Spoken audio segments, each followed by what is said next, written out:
Hey everybody. I saved a DeltaLab from the dumpster. Actually I paid for it. I bought this for I think it was 20 bucks, 25 bucks. I don't remember, it was a while ago.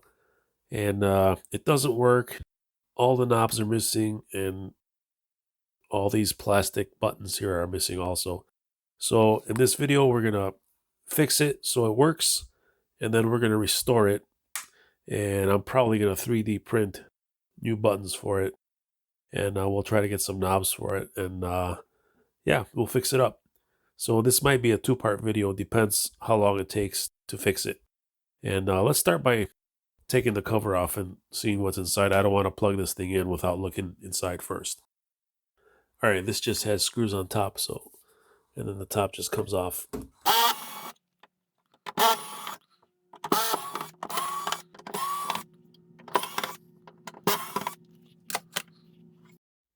All right, let's see what we got going on here. I don't see anything bad.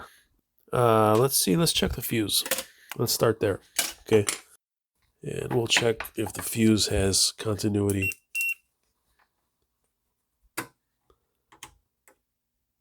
Nope. Nothing. All right, so we have a blown fuse, it looks like. Let's see. Nothing. No continuity. Infinite resistance. All right, let me show you something cool about these fuses on these DeltaLabs. This is kind of cool, actually. Let's see if I can get it out.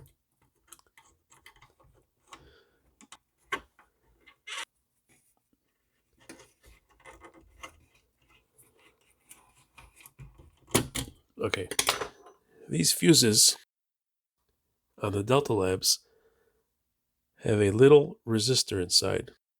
Let's see if I could focus. Right there.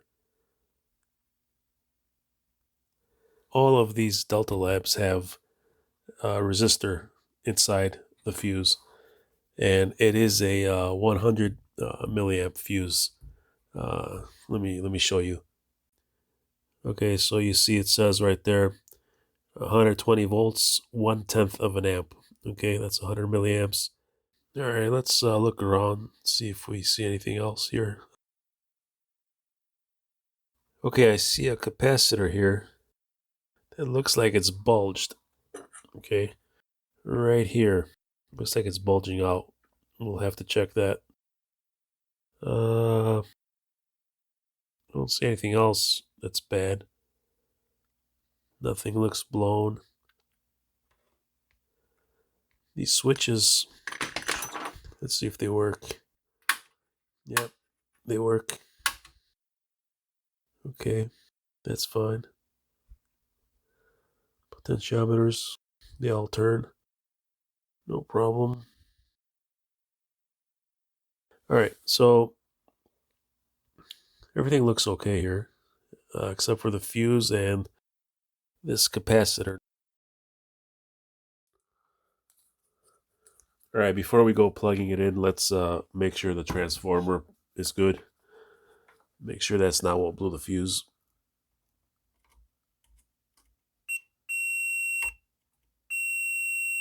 Okay, 48 ohms. That's good for the primary. Yeah, so I don't know what would have made this fuse blow. Let's check this capacitor really quick.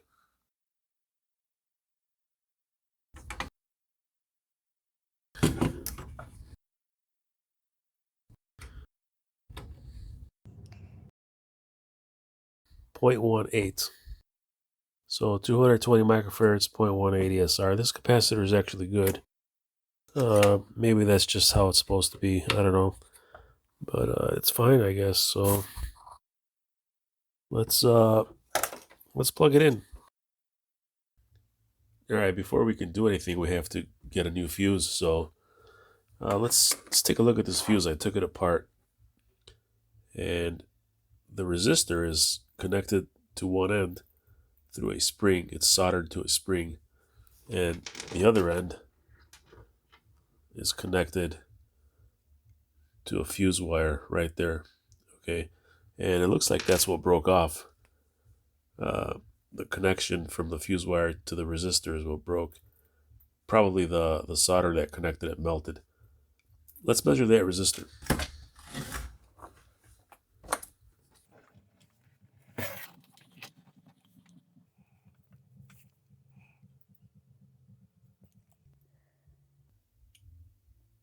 $34.5 ohms.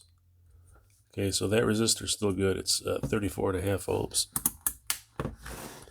All right, so the way these work is, so you have this resistor, okay, connected in here. Okay, there's tension on the spring, and the resistor is soldered to that wire right there, right? So that solder melts when too much current flows in here, and the resistor pulls back and gets disconnected. It gets pulled back by the spring, and that's how this fuse blows. It's a very slow blow fuse. You could go probably 2 hours with 100 milliamps on here before that solder melts and pulls the resistor back. Now, if you go with a really high current, then the resistor will probably blow. But for smaller currents, it'll melt the solder first, and that's what happened in this case. The solder probably melted and pulled back the resistor. So let's see if we could find one of these. All right, so here is the fuse. I found it on DigiKey. It's the one we need. It's made by Little Fuse, and let's see, it's 100 milliamps, slow blow. Okay, that's the one we need, and it's got the resistor inside. Actually, this may be an old picture. I don't know if they still use a resistor. They probably use some type of resistive element, but I'm not sure if it has a resistor in it anymore. Let's take a look at the data sheet. Okay, let's look at the rating. 100% for us, that's 100 milliamps. It'll take 4 hours to blow. So at 100%, all of the rating, 100 milliamps, it'll take 4 hours to blow. So you can see this is an extremely slow blow fuse, and basically what happens is the solder melts. It takes 4 hours for the solder to melt, and the spring pulls back the resistor. So 135 milliamps, it'll take 1 hour. 200%, that's 200 milliamps. Then it'll blow quicker, 5 seconds to 30 seconds, okay? And if you go any higher, it'll blow quicker. It'll probably blow the resistor if you go any higher. So let's look down here. 0.1 amp, this is our fuse right here. And nominal cold resistance, 43 ohms. Okay, we measured 35 ohms. It's an old resistor. Maybe it's just drifted in value, or maybe it's no good. I don't know. But it should be 43 ohms. We measured 35. So this is the fuse we need, though. So I'm going to order 10 of them because I have other DeltaLab units, and they all use the same fuse. So I'll order these fuses, and I will continue the video after I receive them. All right, I got the fuses from DigiKey, and they do have a resistor inside. So let's take one out and have a look.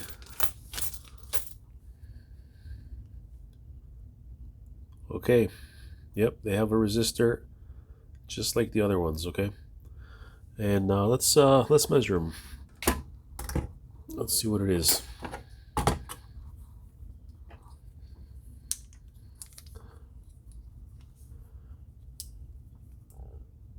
$43 ohms. 43 ohms, okay? That's what the data sheet said. So this should work. I will plug it in, and then we will try it out. All right, the fuse is in, and I'm gonna plug it in and keep my fingers crossed.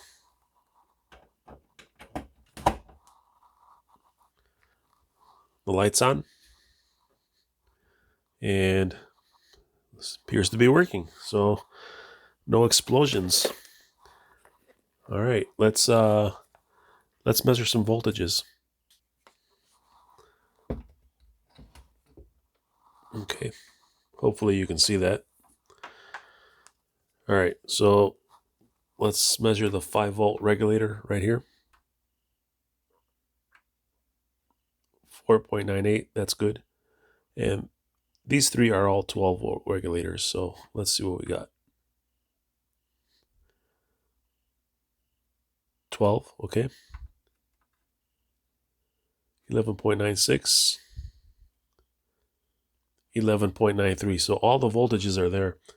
So the only thing left to do now is plug in a guitar and see if we get anything. All right, it's turned on. My guitar is plugged in, the amp is plugged in, and let me turn the amp on.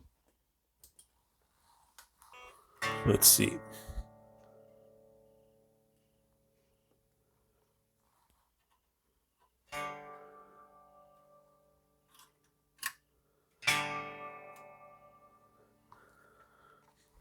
No, we're not getting any signal. No signal. All right, let's start some troubleshooting and see what's wrong with it. All right, when we checked voltages, we forgot to check a couple of rails here. There's two rails, one there and a +5 and a -5 here. Okay, let's see how those work. So you got your 12 volt source here, okay, from the 12 volt regulator, and it's going through this voltage divider. You got a 28K resistor and a 20K resistor. So if you use the voltage divider formula, using the 12 volts and these two resistors, you'll get exactly 5 volts right here at this input, okay? And this op amp is going to try to fix this input to be exactly the same as that one. So it's going to output 5 volts here to make this input equal to 5 volts. So now you have 5 volts at the output, and that's how they create a 5 volt rail using an op amp. It's not that powerful, but it is a regulated 5 volt rail because of this op amp. And that's how they get this -5 volt rail down here also the same way. So we'll have to check those two.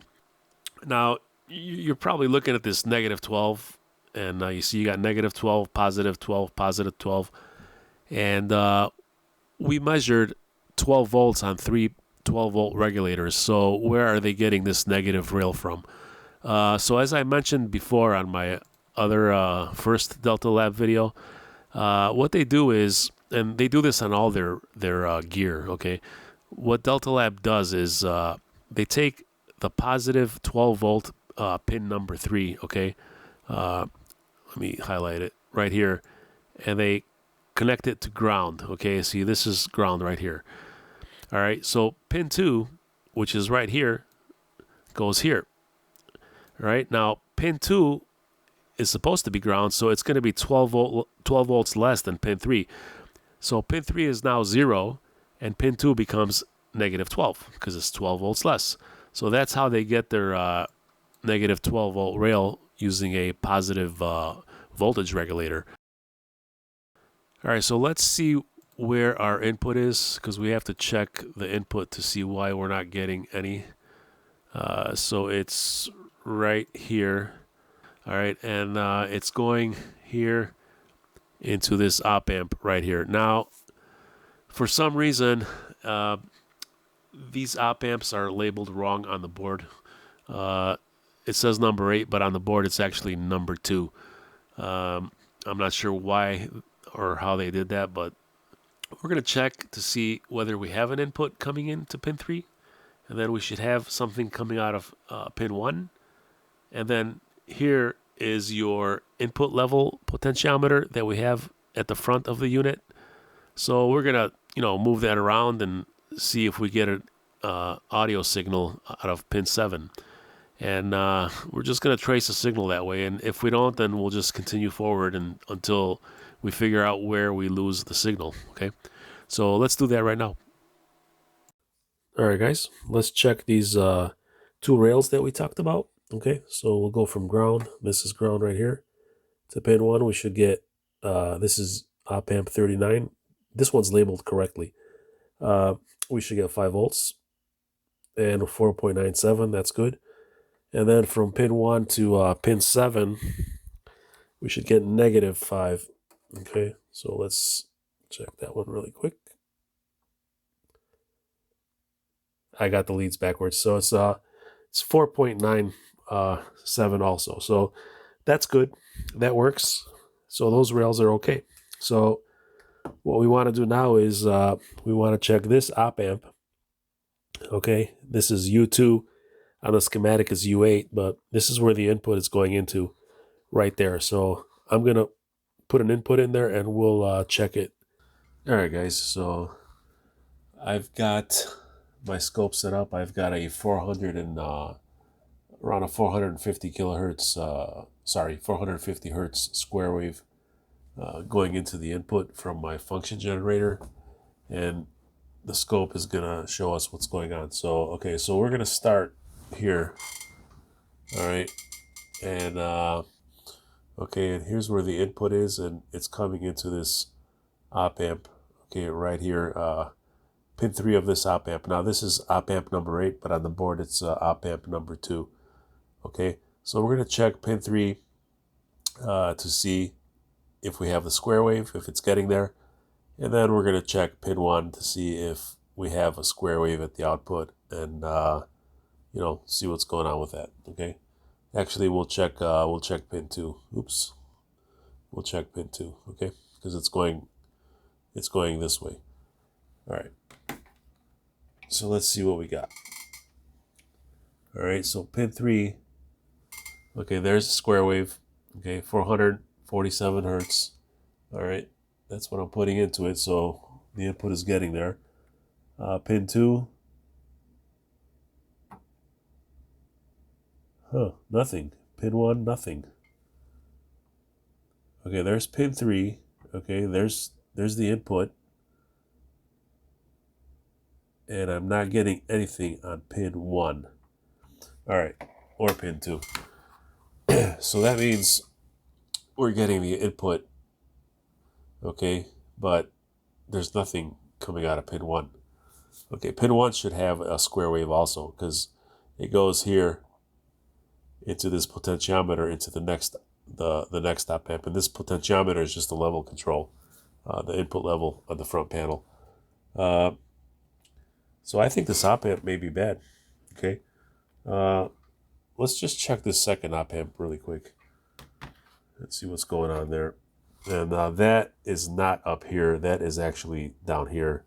You know, like I said, this schematic doesn't really match the board.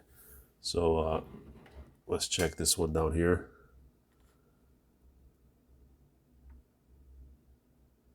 Yeah, we're not getting nothing there. So let's see. No, so I think this op amp is bad right here. The first op amp. So let's check it again. So we have the input at pin 3. Nothing on pin 2 and nothing on pin 1. I think we found it. So I'm going to replace that op amp and let's see what happens. All right, so here's a new one, TLO 82. I'm going to put it in, and I'm going to put an 8-pin socket in there first. Every time I work on these old boards, I always use sockets when I take ICs out, because they ruin easily. So you don't want to keep soldering things in and out. So let me get a socket, and we'll put a socket in there.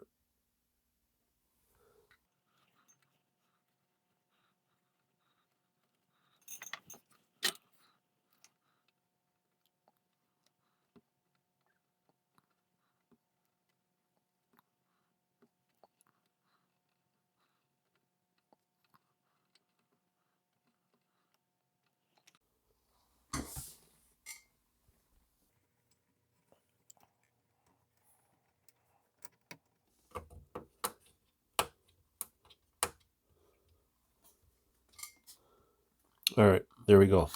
It's in. Let's plug it in and try it out. All right, guys. Let's see what we got going on now. So now, before we only had the input signal at pin 3, but now we should have it at pin 2 because it's coming out of 1 and going back around. So let's check pin 2. First, let's check pin 1, make sure, or pin 3, and make sure we still have it. We have it, and pin 2, and there it is. Okay, so now This should work, actually. So I'm going to turn my amp on and let's see. It's plugged in right here. Let's see if we hear the square wave. And I don't hear it. Oh, maybe. Hold on. Nope. Still something wrong with this. All right. Okay, I am getting my square wave on pin 2.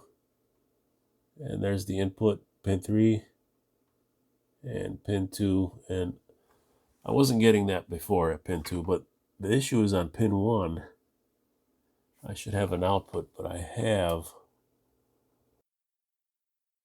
Okay, so I have 11.6 volts on pin 1.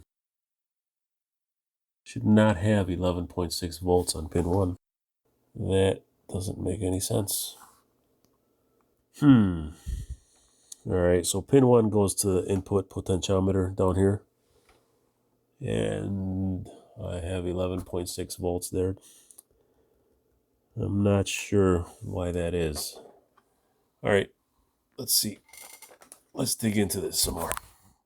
All right, let's recap what's going on here. So we replaced this op amp. We have the input going into pin 3 of this op amp. Okay, that's fine. That works.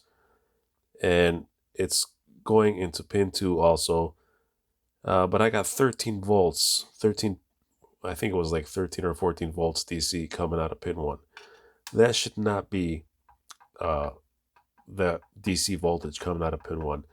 Okay, that goes to this potentiometer, the input level potentiometer. Okay, the other side of this input level potentiometer goes to pin 3 of this op amp. Okay, and I have 13 or 14 volts DC on this one also.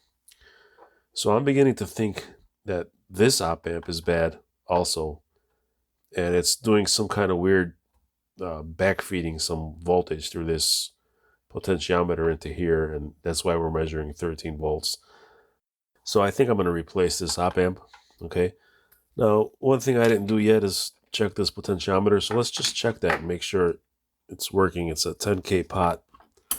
So let me put my meter here and we'll test it. All right, let's see what we got here. 18K. 18K. It's a 10K pot. Okay, wait a second. It's not doing anything. Hold on. Okay, that's weird.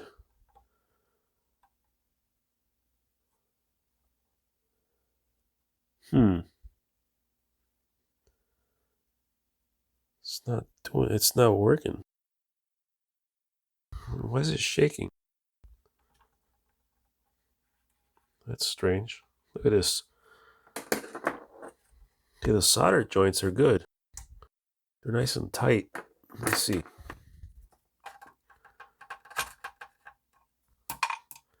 Why is it shaking? Let me see this really quick. What the heck? What the heck? It's broken. No wonder it's not working. All right. This potentiometer is broken. Let me zoom in so I can show you. Look at that. Broken off completely. All right. So now, I don't know if that would cause this to have 14 volts DC on pin 1 or this on pin 3. So I'm thinking we need to replace this potentiometer, but I think we also need to replace this op amp. So I'm going to replace this and that, and let's see if that fixes the issue. All right, we're back again. And so I replaced this op amp right here. Okay, I put a socket in there and I put a new potentiometer. It's a 10K linear pot. Now the one that was in there is one of these shafts. Okay, half shafts. The only kind I had was a knurled shaft. So I'm gonna change it later.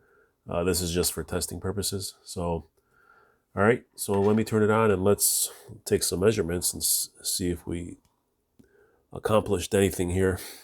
Okay. All right, it's on. The square wave is in. Let's see what we got on the scope. Okay, here's the input. Okay, that's pin 3, and then pin 2 should be the same. It is. And pin 1. There you go. There's pin 1, and the input should control, yeah, the input controls the volume. It's working. It's a little noisy. We'll have to look at it. Now let's look at this one here. Pin 3. Let's change the input. Pin 2. Okay, there you go. Pin 2, and then pin 1. Yep. That's it. All right, so I've got this hooked up. I got the output going into my amp. So let's see if we could hear anything. Ah, there we go.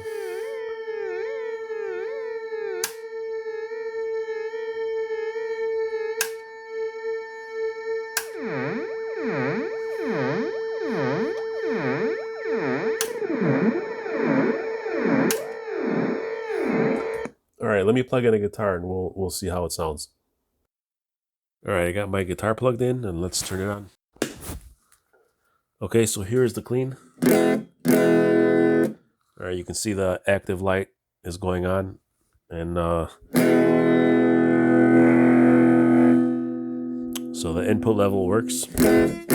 Okay, let's start with this 1 millisecond flange setting.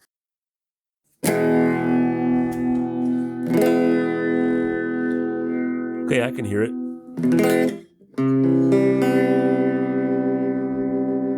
I can hear it flanging. Okay, that works. Let's go with this one.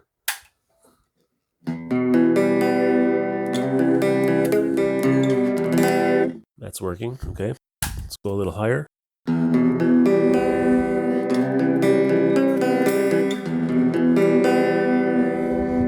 That's okay.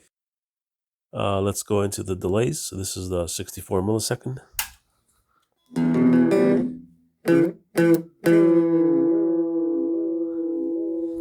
Okay, let's try the feedback. Okay, so the feedback is working.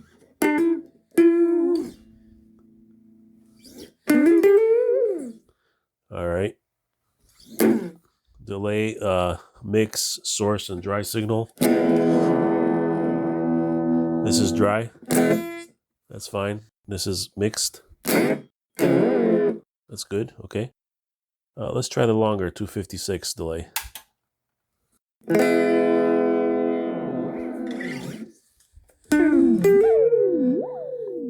Okay, it's working, but it sounds a little funky.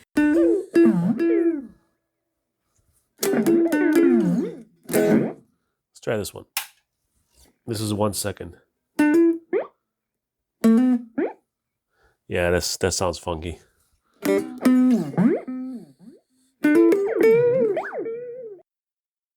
Seems like it's working, but there's like the first delay sounds a little funky, and then after that it works. Okay, so if I put the feedback up,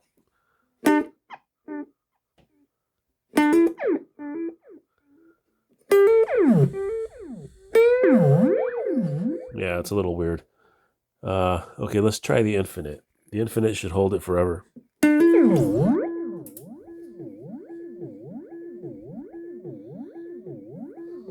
It's working. All right, so that's all good. Delay factor, that should go between the button pressed and the previous amount. So I got it on 124 right now, so it'll go between 124 and 256. Let's see if that works.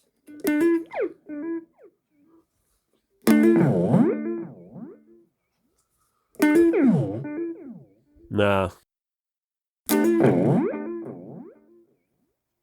It has no effect. So this is not working. We'll have to check the potentiometer here.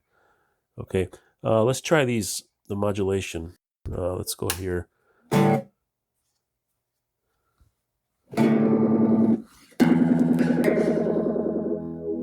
Oh yeah, that works. Let's see if the width works.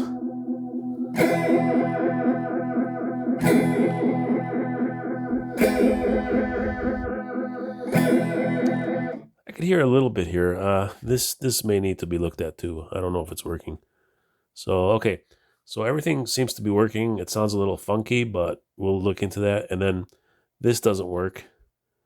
We'll have to check the potentiometer, and the width, I'm not sure if that's working either. We'll check that one too. Okay, let's do that. All right, so I was able to test this delay factor potentiometer, and it's good. There's nothing wrong with it. I unsoldered the lugs on the bottom, and I tested it. It's a 10K pot, so that's working. I didn't test the width, but I think from the when we plugged in the guitar and tested it, I think this sounded like it was working to me. So if we have to test that later, we will. But for now, we have to figure out why this is not working. So let's take a look at the circuitry. By the way, this schematic that we're looking at is an Effectron 2, okay? And I can show you here really quick. Okay, Effectron Series 2, okay? This is an Effectron 1. That's why the schematic's a little different. So what they did on this one is on Effectron 2 is they changed some of the input circuitry right here, but the digital circuitry, the memory and all that stuff, and then the power section is pretty much the same. So, but we already fixed the input side, so we don't have to worry about that. Let's look at the delay factor, and that's it's right there. Okay, there's the potentiometer. Okay, and it's going into the one side of the width. Okay, and then the other side of the width is coming from the low frequency oscillator. Okay, goes up here and into the other side of the width. So the width is just blending the delay factor and the LFO. Okay, and it's blending it, and the center pot goes into this op amp. Okay, the center lug. So we have to measure right here at the input of the width control to see if the delay factor is getting there. And then we'll check the low frequency oscillator to make sure that's getting there. And it's given us here some waveforms. At this point, we should have a 7.4 volt triangle wave. And at the output, we should have a sine wave from 0.1 to 7 hertz. Okay, and that should go in here. Okay, so let's take those measurements and see if we're getting that. All right, let me connect the scope. I'll connect it to, let's see, this is a ground point right here. Connect it right there. Okay, and I'll turn it on. All right.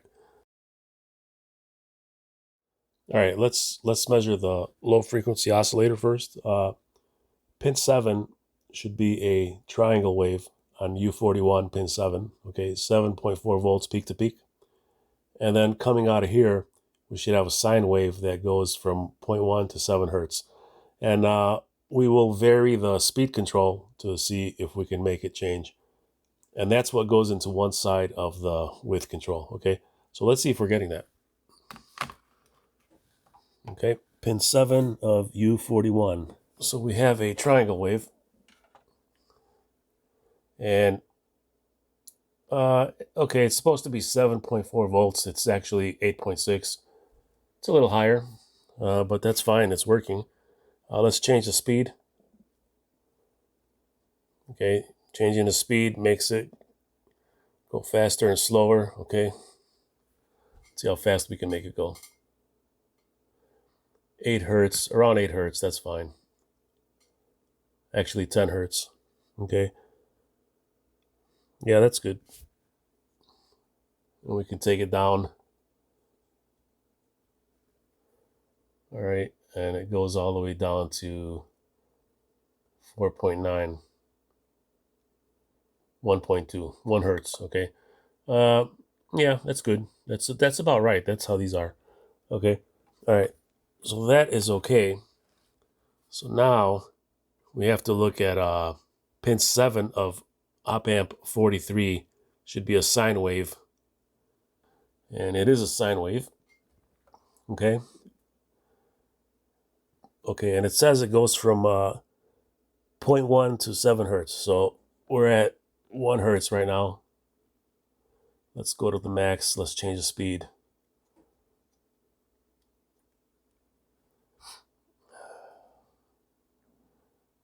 Okay.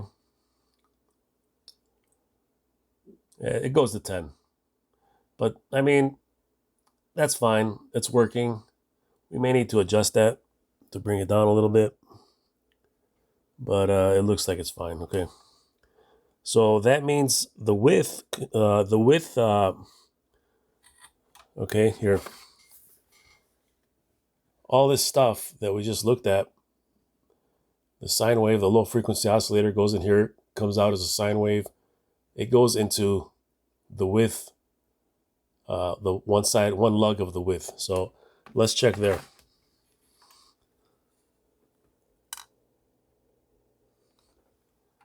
And there it is, okay?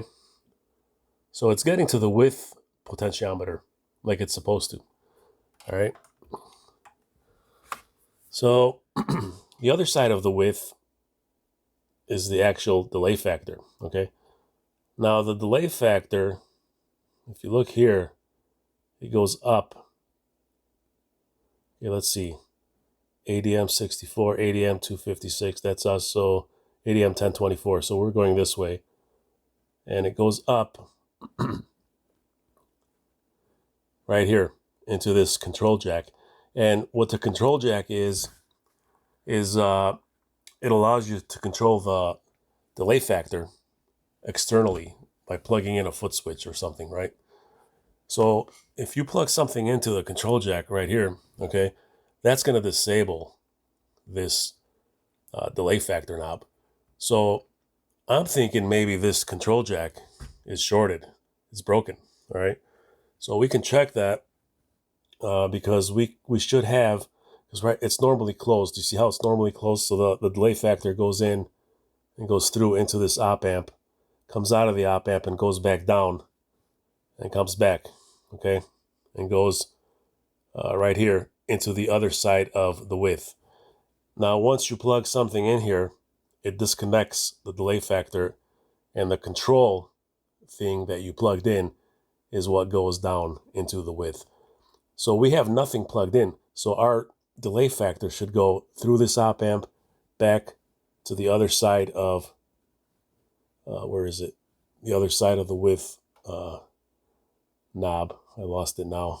Where did it go? Right here. Because it comes back from the control jack and goes into the other side of the width. So we can go to the other side of the width and see if the delay factor does anything there. So let's do that.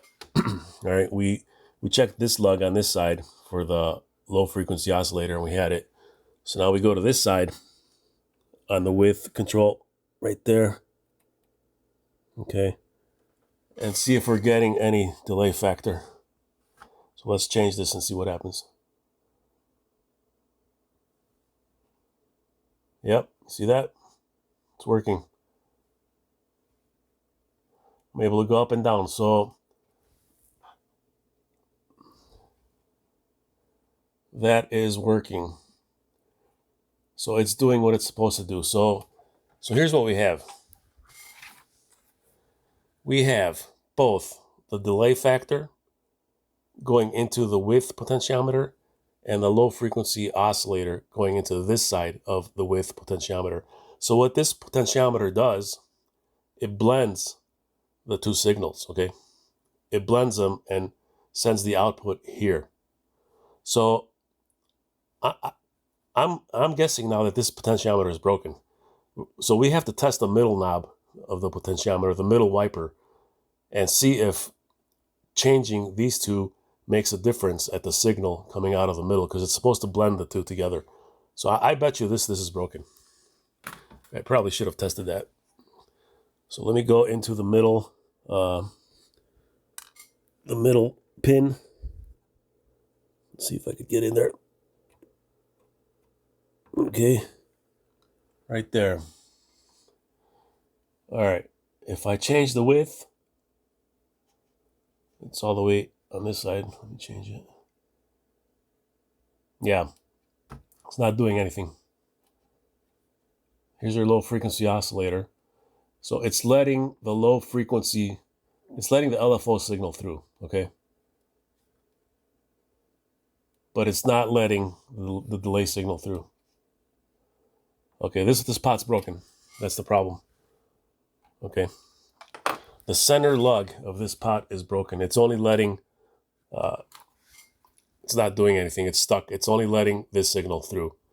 It has no effect on this signal. The signal stops right here, no matter what we set this middle to. So we have to change this center lug, and I mean this potentiometer, and that should fix the delay factor problem. So let's do that. All right, I changed the potentiometer. I had to use another knurled shaft because I don't have any D shaft pots. So, but it's a 10K linear, so it'll work for now. So let's try it out and see if that fixed it. All right, will it work? Let's see. Let's turn it on.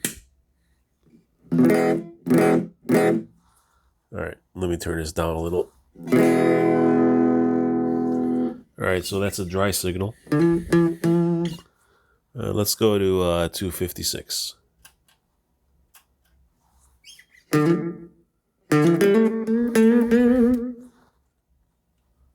Delay factor.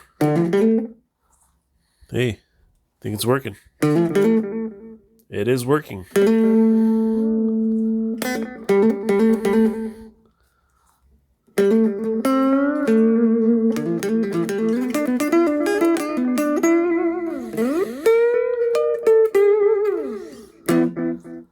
All right. Let's go to 1024.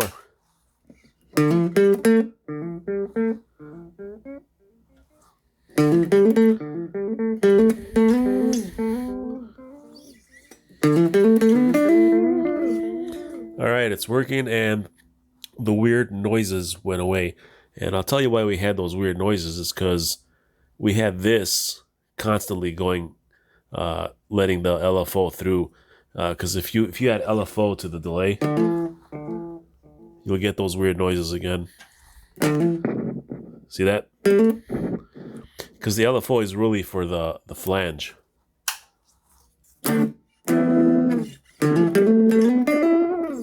It's not really for the delay part, unless you like weird noises.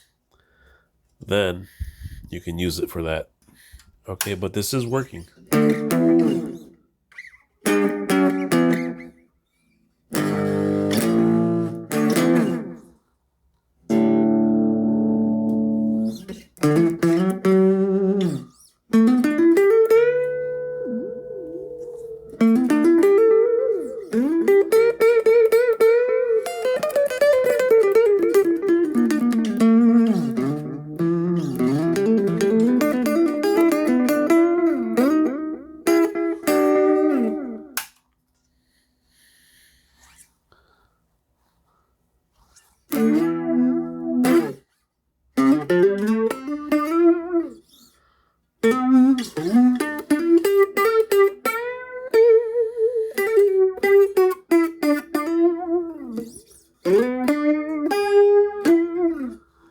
All right, so it's working, and I'm gonna call this good.